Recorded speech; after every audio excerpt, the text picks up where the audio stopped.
Hello, in this video I want to show you how to fix the problem when you have stable internet connection, but all of the downloads in a Google Play Store are stuck on a pending. And to do this, let's try to download something from this Google Play Store. In this case, we're gonna go for Pokemon Go, and as you can see, we can't even open the installation tab.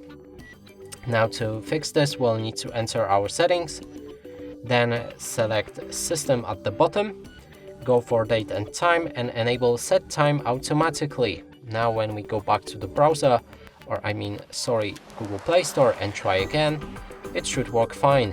And that's it for this video. Hope you like it. Please consider subscribing to our channel, leave a like and a comment below.